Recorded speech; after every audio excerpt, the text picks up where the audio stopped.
If you have ever wanted to know how to weave a rug using fabric, but you wanted it to be a square rug, watch today's video and I will show you how.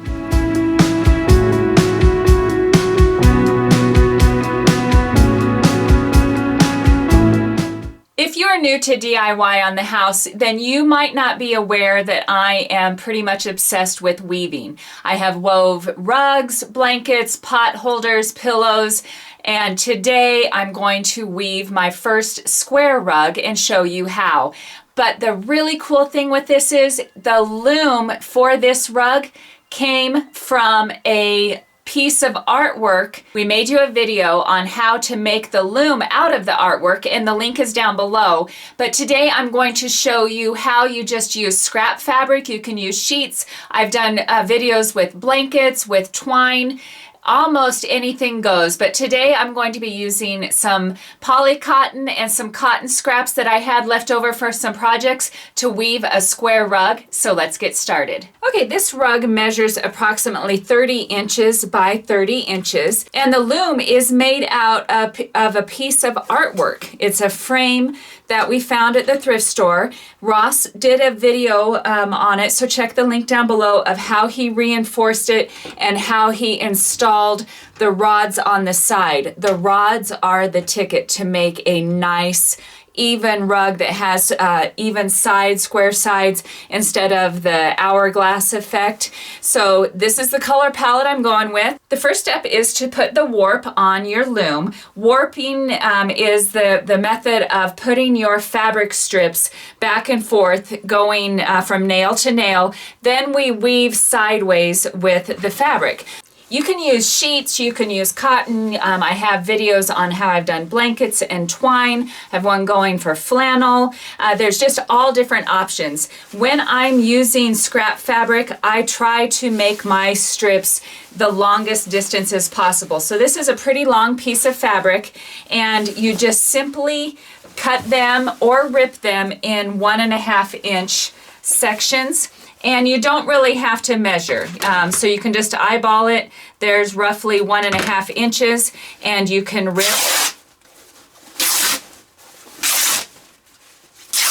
your fabric that way. If you have a rotary cutter and a ruler, you can also just cut them in 1.5 inch strips. Don't worry about precision. At some points on your strip, it might be wider than others, but your other fabric that you're weaving with is also going to be 1.5 inch wide, so you can go ahead and cut those at this time. For the warp, you want to have them all continuously attached before you start putting it on your loom, and we'll just make one big ball.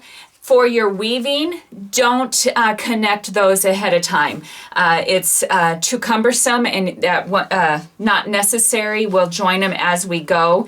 But to connect your fabric, here we have 2 pieces. Lay them lengthwise on top of each other. Fold it over roughly, I'd say 3/4 of an inch. Put a little snip on the fold. So now you have a snip on each fabric. Now you lay them so they're end to end, going the same direction. Put your little finger through the hole and push the tail through.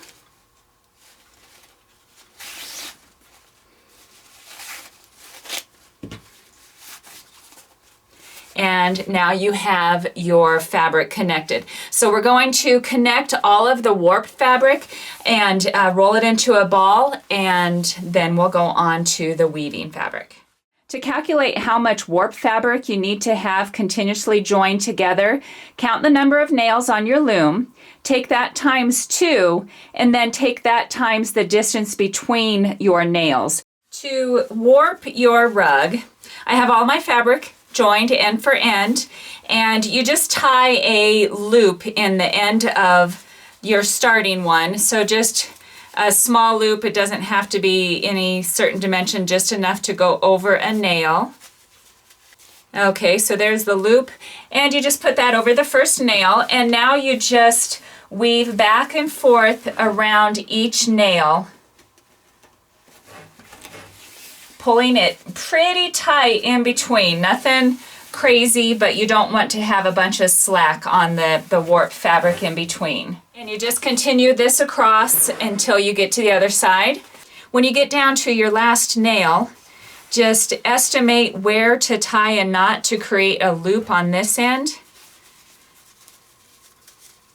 There we go, nice and tight.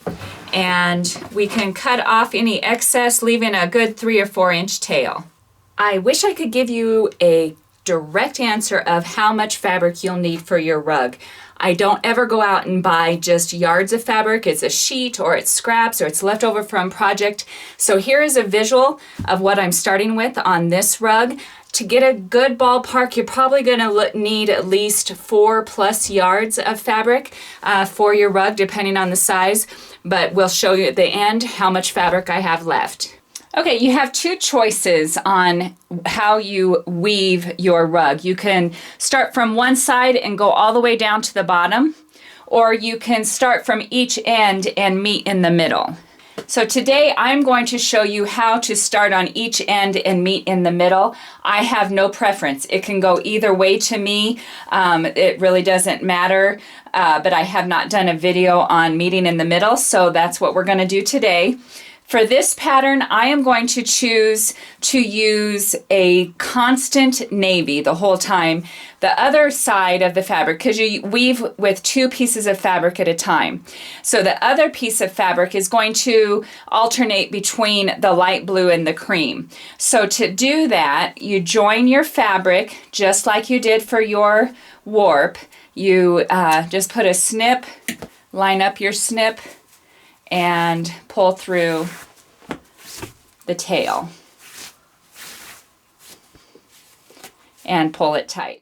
Before you start weaving, you need to slide in your metal rod. That is the secret to getting nice square rugs. So this is just an 1/8 inch steel rod. I do have a bend on the end of this one so that it'll stay there. If you don't have a bend on it, just start your first row while it's laying on the floor.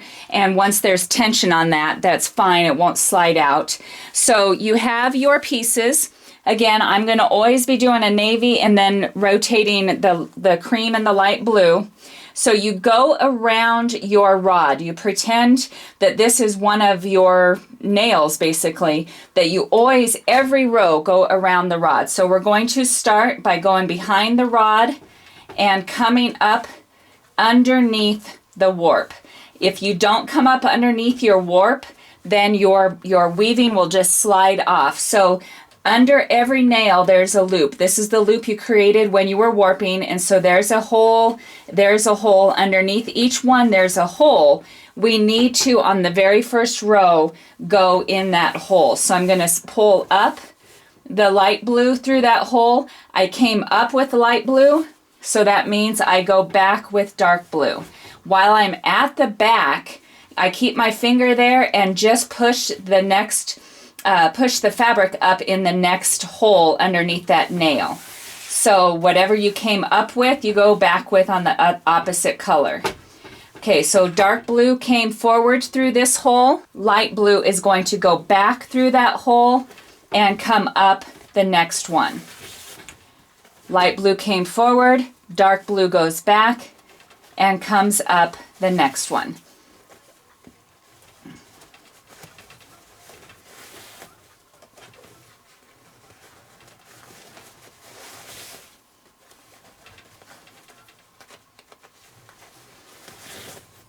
And you can see the pattern already forming. So always kind of keep it nice and tight. Slide up your row as you go and continue across, and you just add fabric as you run out. The motion will come more prominent in later rows, but if you notice when I go under and I come up this next one, if I was to exaggerate it, my lead hand takes that fabric to the top, and so this one goes under and my lead hand would take that one to the top.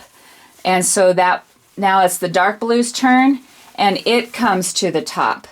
And now it's the light blue. So I'm being very exaggeration right now, or using exaggeration to show you that's what makes this really cool looking diagonal pattern. So when you go, just do a rotation to where your lead hand brings that fabric to the top and your next one goes underneath it. So, and let me do a few more and then I'll show you what you need to know at the end of the row. Okay, it's time to add some more fabric. When I'm weaving, I usually try to add maybe no more than a couple yards of fabric to work with at a time. Otherwise, it's just, you're getting strings everywhere. So just add a couple yards to your weaving row and it'll be a little bit more manageable. Okay, I'm getting down here to the last nail and I'm going to do the same thing. I came up with the white or the cream. I'm going to go back with my navy. This time you pull your navy around your metal rod and your other color, in this case my cream, goes on the other side, wraps around the metal rod.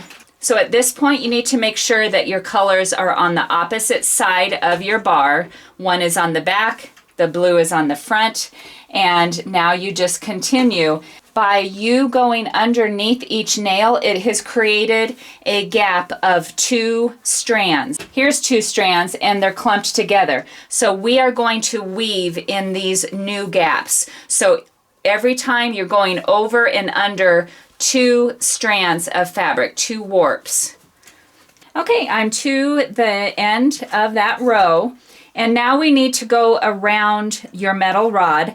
And so it's super easy once you just realize what you're doing the opposite of. So the white came out that hole and now it needs to come out and go from the back forward.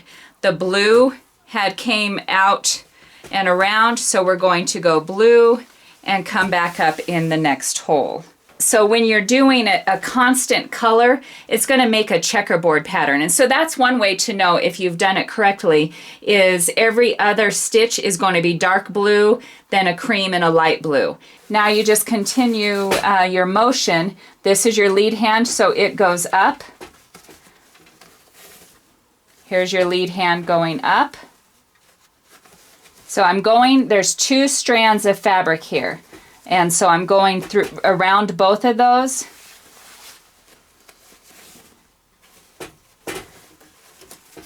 So I've come to the last section here, so I can show you how to go around the rod again. So the light blue is coming forward, so the dark blue has to go to the back.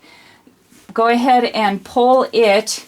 So it is coming around from the back. It needs to continue the motion and go back in that hole and come up the next one. Your light blue needs to go around the front and come up the back. So going around the rod, pull it up through that hole. A little noisy with the frame there. Okay, so now we have the opposite pattern going again. You can see now it's dark blue, light blue, and the dark blue is on the front. Okay, and so lucky for you, since I have chose to start on both end and go to the middle, I am going to turn it over and start on the other end in case you need a different camera angle or different description, and we'll start the other row and then we'll be able to weave to the center. Okay, I flipped it over and we need to do the same thing on this side. We need to make our first row go in between the gap that's created by the nail. So we're going to start over here. I'm still doing a constant of blue. So I'm going to bring up the white in between underneath that nail. This is a loop that we created when we were warping. So we're going to bring the white up. Since the white came up, the blue goes back. And while you're back there, bring it up the next hole. And white goes down and comes up.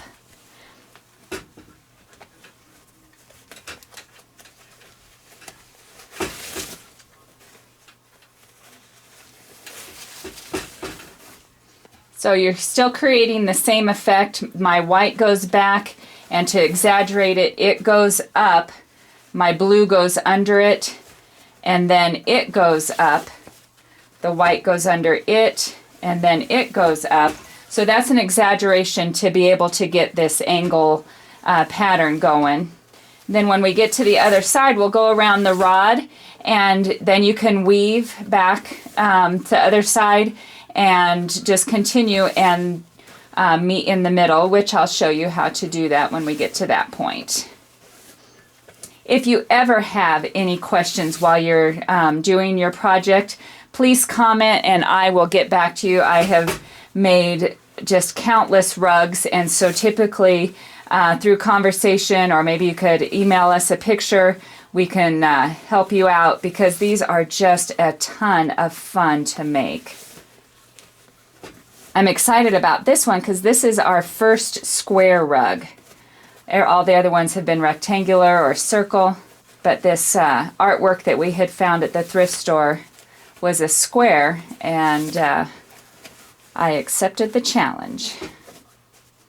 Okay, I'm ready to go around the rod again. And so the blue has came forward. It needs to go around the rod and come back up in the same hole.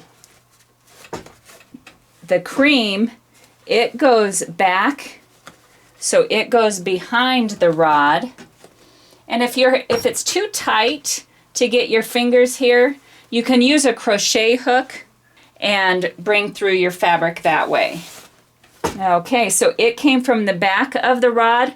You go around the rod and go back in that same hole and come up the following one. Here you have your blue. And now this is the lead hand. So it goes up while the blue goes under.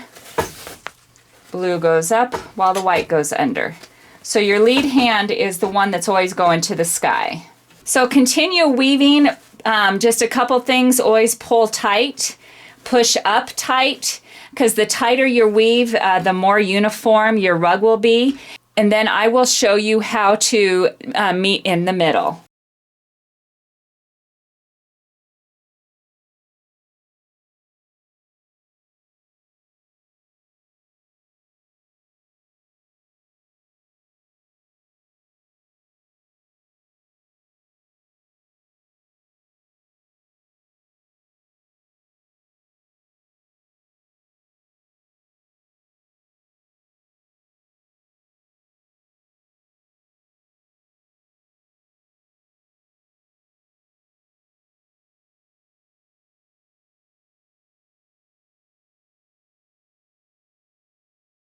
At this point, we have went both directions and we're meeting in the middle. When you are weaving on this row, you are going around these two warp. And it goes natural. If you turn it over and you're weaving on this row, you're weaving on these two warps. So you will soon see that you're going to have to make a decision. These two warps here, or these two warps here. And I have had a lot of questions on, well, you're going to be able to see the break in the pattern. You might be able to see it while you're doing it, but I promise you when you're done and you lay it down, it will be nearly impossible to see where these two meet. So when you're weaving and you have an inch or two left, we need to make the change and go on the same set of warp. So I have come around the end, and now the dark blue needs to go to the back, and I am going to separate this and have it start a new warp. And you will see now that these two warp and these two warp are the same. So my light blue is going to follow the same hole. So now we are going to define a new set of two on all of them all the way across. But on this one, we'll pull the light blue from the back and the dark blue goes. So basically it's always two warps in between it. You're just setting a new break between them.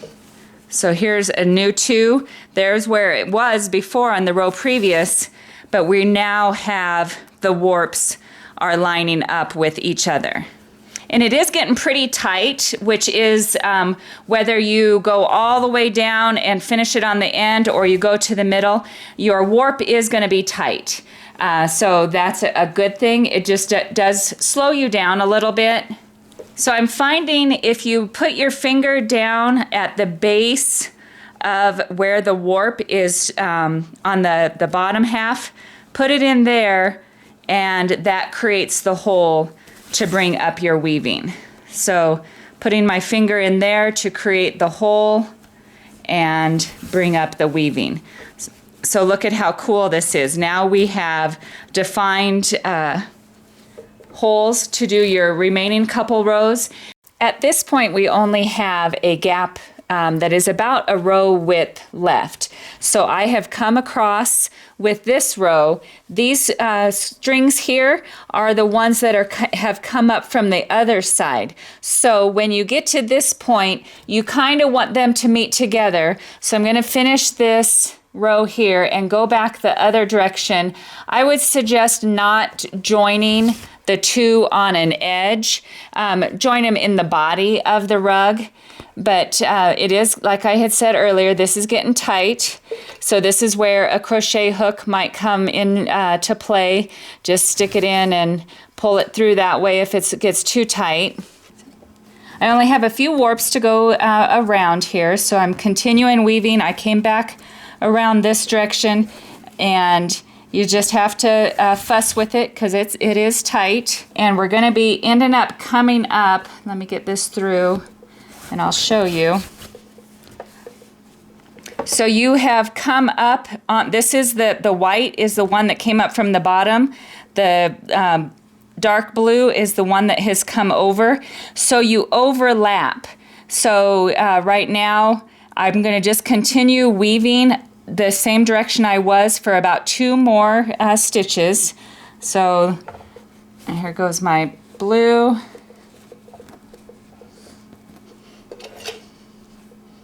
Use a crochet hook to pull it out.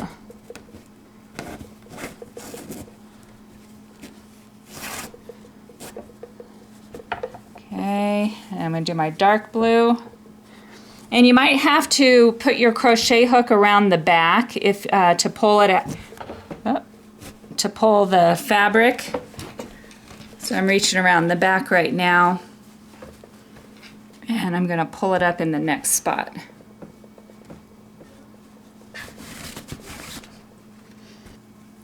And this one is still supposed to be going this direction. So basically, you are just similar to back stitching and sewing. We are just going to back stitch this area because I don't want to put a knot. I don't want to tie a knot here, but I'm going to weave it on top of each other, and then we're going to feed the tails through a row. So I'm going to pull up my last one here. That looks pretty good. This one has a joining knot there, so I'm just going to get rid of the knot so that it's not bulky when we're hiding it. Now I'm going to take my crochet hook and just weave your tails up or down on your weaving to hide them. So I'm going to just pull this one up through this row. I think I'll go one more. Yeah, that looks pretty good. And just trim it nice and tight, and do the same with the remaining 3. I fed in the rest of the tails, so now I have this sitting flat on a table. It is time to pull out the rods and pull it off of the nails, and this is one of the best parts ever, the whole big reveal. So if yours are tough to pull out, you might have to grab a hold of them with a pair of pliers or some leather gloves and give those a pull. So let's see what we get.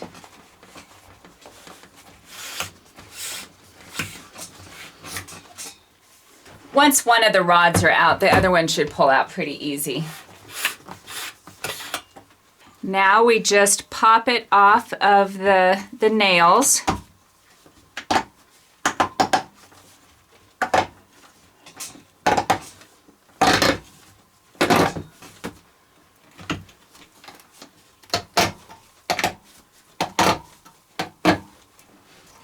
Ha ha ha.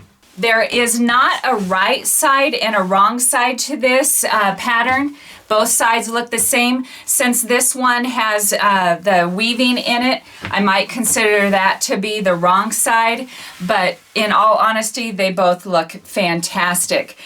But there is one more step that would make your rug complete, and that is adding a grip to the back of it. If you were to lay this directly on the floor, it is pretty slippery. So this is just easy shelf liner that I get at Walmart. Here's a link. There's a link down below to where you can get it on Amazon.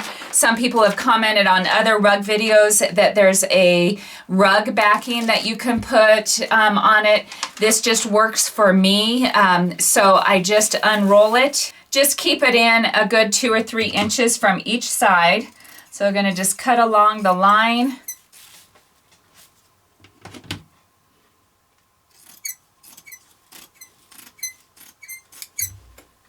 And pin it pretty good if you're going to be doing this.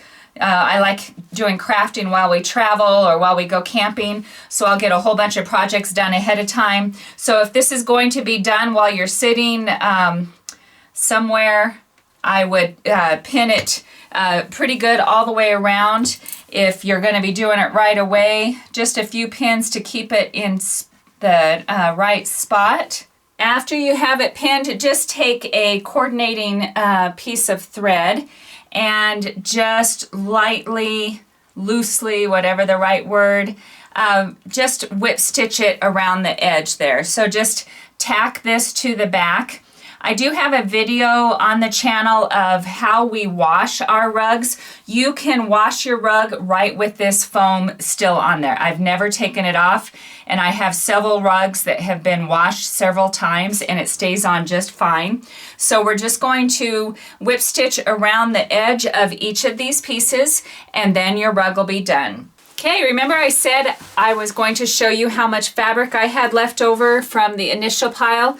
This is what I am left with. At times I thought it was taking a bunch, and then I look at this pile and like, wow, it didn't take as much as I thought. So I thought I would just give you a visual of how much fabric I had left. Okay, it is done, and in our bathroom, this frame worked out fantastic. Remember, this is the frame that we got a piece of artwork at the thrift store and converted it to a frame. If you ever have any questions while you're doing the rug, comment down below. Check out other rug videos we have. Sometimes a different camera angle will give you the look you need to continue your project. But as always, thank you for watching DIY on the House.